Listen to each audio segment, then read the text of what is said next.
नमस्कार प्यारे दोस्तों, आपका बहुत बहुत स्वागत है हमारे इस सेशन में।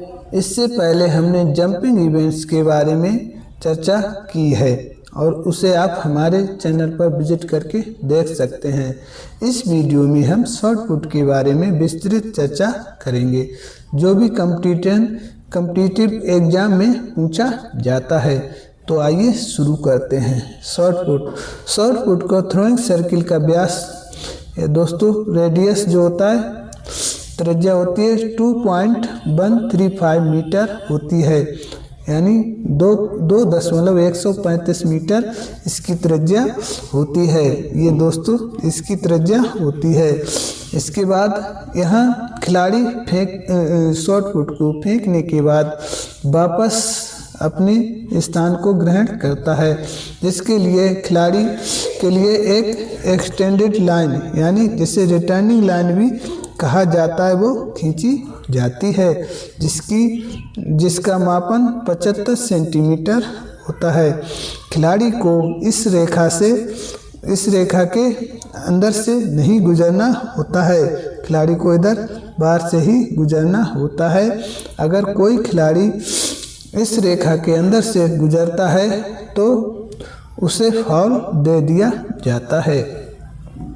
इसके बाद जैसा कि आप जानते हैं, शॉट पुट फेंकते समय खिलाड़ी जो है अपने शरीर में मूवमेंट्स को तीव्र गति प्रदान करता है और इस स्थिति में फाउल ना हो जाए, इसलिए स्टॉप बोर्ड का प्रयोग किया जाता है। और इस स्टॉप बोर्ड की मेजरमेंट्स के बारे में बात करें तो इसकी चौड़ाई जो होती है दोस्तों 30 सेंटीमीटर होती है।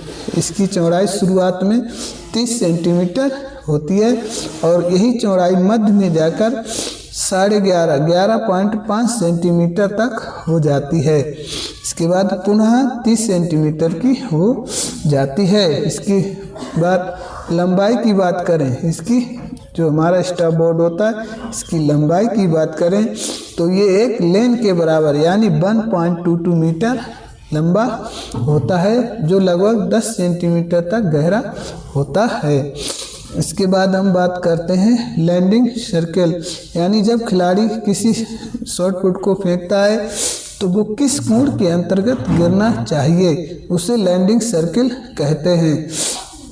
और उस लैंडिंग सेक्टर का कोण जो है दोस्तों 34.92 डिग्री होना चाहिए। अब बात करते हैं शॉट पुट का मापन, यानी शॉट पुट जो एक एथलीट द्वारा फेंका जाता है उसका मेजरमेंट्स मापन क्या होता है। शॉट पुट का वजन जो एथलीट द्वारा फेंका जाता है उस शॉट पुट का वजन पुरुषों के लिए 7.260 kg रखा जाता है, यानी 7.260 ग्राम का रखा जाता है।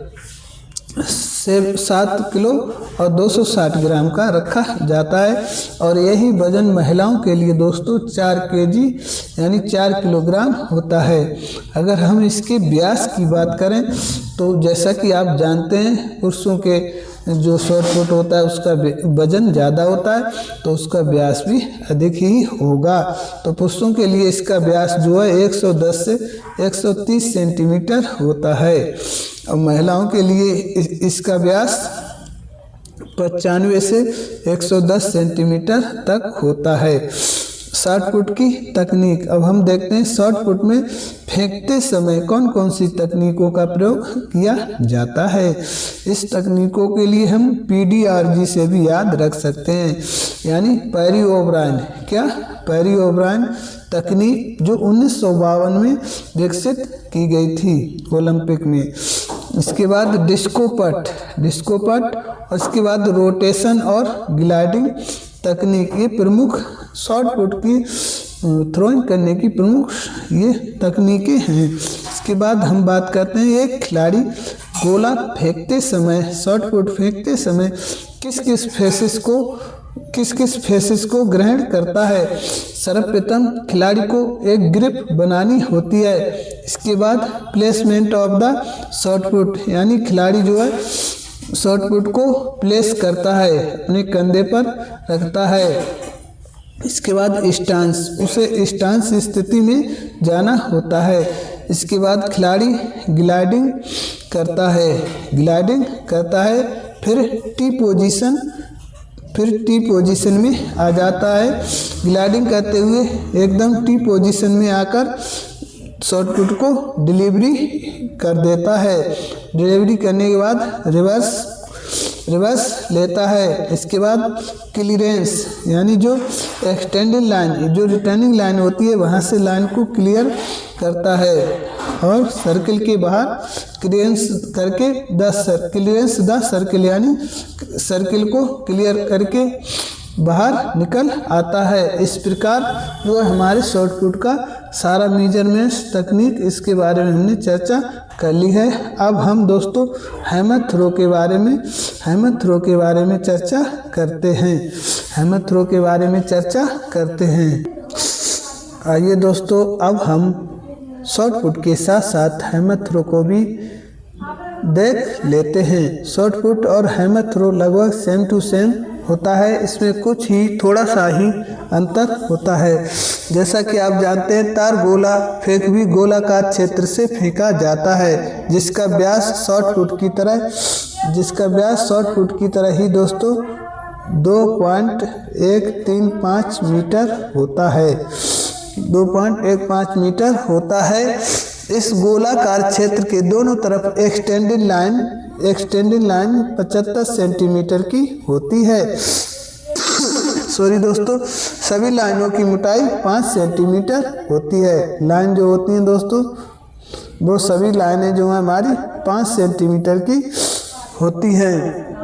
इसके साथ साथ ही गोलाकार क्षेत्र के मध्य से तार गोला फेंकने का कोण, गोलाकार क्षेत्र के मध्य से गोला फेंकने के जो कोण होता है वो 34.92 होता है, जिसके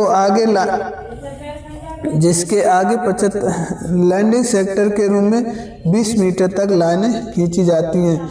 ये लाइनें दोस्तों 20 मीटर तक खींची जाती हैं। तार गोला प्रक्षेपण के समय कोई दुर्घटना या आहत न हो जाए, इसलिए तार गोला फेंकने के गोलाकार क्षेत्र के बाहर सुरक्षा घेरा रहता है, जिसे हम प्रोटेक्शन केज कहते हैं। इसके चारों ओर दोस्तों ऐसे प्रोटेक्शन केज बनाई जाती है। ये घेरा यू आकार का होता है। ये देखिए दोस्तों, ये हमारा यू आकार बन गया। यू आकार को, जिसमें पैनल साइड होती हैं जो 274 मीटर चौड़े होते हैं। ये जो पैनल होते हैं ये 274 मीटर चौड़े लगाए जाते हैं, जिसकी ऊंचाई 7 मीटर होती है। जिनकी ऊंचाई 7 मीटर होती है। किसकी दोस्तों? जो पैनल लगे हैं, पैनल 274 मीटर चौड़े होते हैं, जिनकी जो हमारी जो दोस्तों क्या होती है, हाइट होती है, जो पैनल की हाइट होती है दोस्तों वो 7 मीटर की होती है। 7 मीटर की, जिसकी ऊंचाई 7 मीटर की होती है तथा जिसका द्वार वृत्त गोला क्षेत्र से 4.2 मीटर यानी 4 मीटर 2 सेंटीमीटर आगे 6 मीटर चौड़ा होता है। ये दोस्तों आगे जो होता है, जो द्वार होता है वो 6 मीटर चौड़ा होता है। ये द्वार जो है दोस्तों वो 6 मीटर चौड़ा होता है। एक कैज सिंथेटिक फाइबर धागे का बना होता है। ये कैज जो है दोस्तों सिंथेटिक फाइबर धागे का बना होता है, जिसमें उसके नेट के खानों की लंबाई चौड़ाई 5 सेंटीमीटर होती है। जो पैनल होता है उसके खाने होते हैं दोस्तों 5 सेंटीमीटर के होते हैं।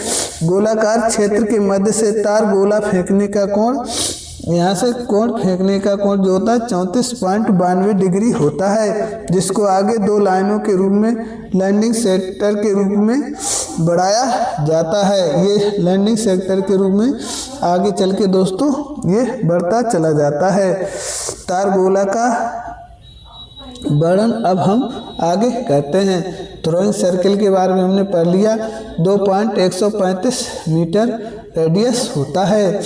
Same to same short put की ही तरह रिटर्निंग लाइन जो दोस्तों होती है 75 सेंटीमीटर की होती है, जिसकी मोटाई 5 सेंटीमीटर की होती है।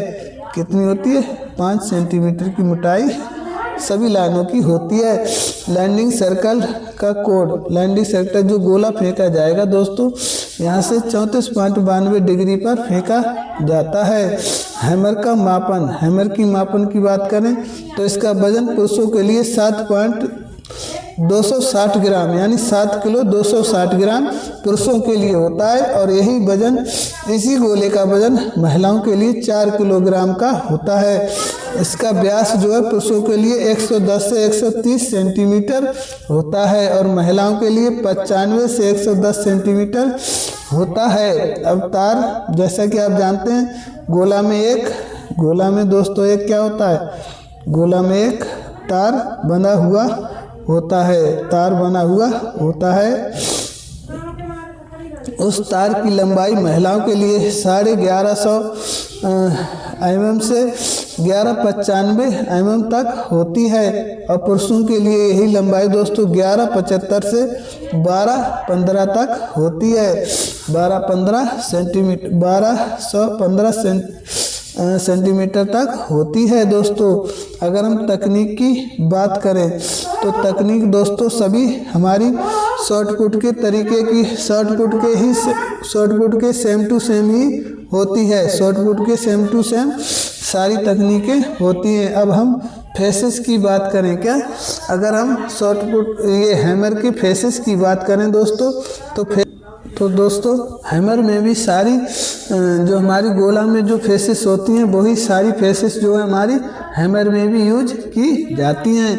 जैसे कि अगर हम बात करें ग्रिप के बाद प्लेसमेंट ऑफ शॉर्ट पुट, यहाँ कैरी ऑफ द हैमर रखना होगा। स्टांस, ग्लाइडिंग तकनीक, टी पोजीशन, इसमें भी दोस्तों क्या क्या करना होगा?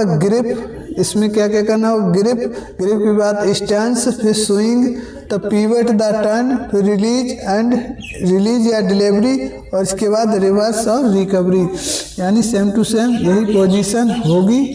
और दोस्तों इस प्रकार हमारा हैमर थ्रो भी कंप्लीट होता है। उम्मीद करते हैं आपको ये सब समझ में आया होगा। ठीक है दोस्तों, अगर आपको ये सब समझ में आता है और थोड़ा सा भी सहयोग मिलता है हमारी इतनी मेहनत से, तो आप हमारे चैनल को सब्सक्राइब करें और वीडियो को लाइक ज़रूर करें दोस्तों। जय हिंद, जय भारत।